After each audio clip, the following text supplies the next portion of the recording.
Welcome to butterfly findings. இன்னைக்கு வெள்ளிக்கிழமைங்கிறதுனாலே காலையிலே எந்திரிச்சு ஒரு சின்ன கோலமா வாசல்ல போட்டாச்சு. நேத்தே சாமி ரூம்லாம் க்ளீன் பண்ணி வச்சிருந்தேன். ஸோ, அதனால பூஜை வேலையும் முடிஞ்சிருச்சு. காலையிலேயே சிம்பிளா பால் மட்டும் நான் காய்ச்சி குடிச்சிட்டேன். காய்ச்சி குடிச்சிட்டு என்ன பிரேக்ஃபாஸ்ட் செய்றது அப்படின்னு சொல்லி யோசிச்சுட்டு இருந்தேன்.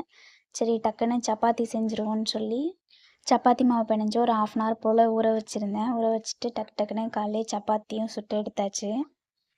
கோதுமை மாவு அரைக்கும்போது கொண்டைக்கடல, அதாவது முக்கடல அதெல்லாம் போட்டு அரைச்சா தான் நல்லா வரும் அப்படின்னு சொல்லுவாங்க. ஆனா நான் அது எதுவுமே போடல. வெறும் கோதுமை மாவு மட்டும் தான் அரைச்சேன். அதுவே நல்லா வந்திருந்தது எனக்கு. மதியம் குழம்பு வைக்கிறதுக்கே மிளகா மல்லி இல்ல. ஸோ மிளகா மல்லிய காய வச்சுருவோன்னு சொல்லிட்டு மிளகா மல்லியும் காய வச்சுட்டேன். மிளகா மல்லி கூட அரைக்கிறதுக்கு நான் என்னென்ன சேர்த்துக்கிறேன் அப்படின்னு சொல்லி உங்க கூட ஷேர் பண்ணிக்கிறேன். மிளகா, மல்லி, சீரகம், சோம்பு, கடுகு, வெந்தயம், மிளகு, விரலி மஞ்சள், கடலைப்பருப்பு, வறுத்த அரிசி, பெருங்காயம், சுக்கு, கருவேப்பிலை.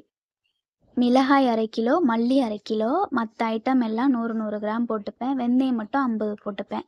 அதே மிளகாய், மல்லி அதெல்லாம் வந்து ஒரு 1 கிலோ இருந்ததுன்னா, மத்த ஐட்டம்ஸ் 200 கிராமாவும், வெந்தயத்த மட்டும் 100 கிராமாவும் மாத்திப்பேன். இந்த மாரி மிளகா, மல்லி அரைச்சு ட்ரை பண்ணீங்கன்னா, நீங்க வைக்கிற குழம்பு தான் நம்பர் 1. இது வீட்லயே பறிச்ச பூ. முல்லை, சங்குப்பூ, செம்பருத்தி இதெல்லாம் கிடச்சது. இத ஈவினிங் சாமிக்கு வச்சுக்கலான்னு சொல்லிட்டு வச்சுட்டேன். வீட்ல பறிச்சது தான். பட் எங்க வீட்ல இல்ல. பக்கத்து வீட்ல பறிச்சது. கீழ இருந்துட்டு மேல மாடி வரைக்கும் இந்த கொடி படர்ந்து வந்திருக்கு. டெய்லி பூ குடுத்துரும் ஒரு 2 முழத்துக்குனாலும். பூ பறிக்கும்போது ஃப்ளைட் பார்த்தோம். வியூ நல்லா இருக்குல்ல?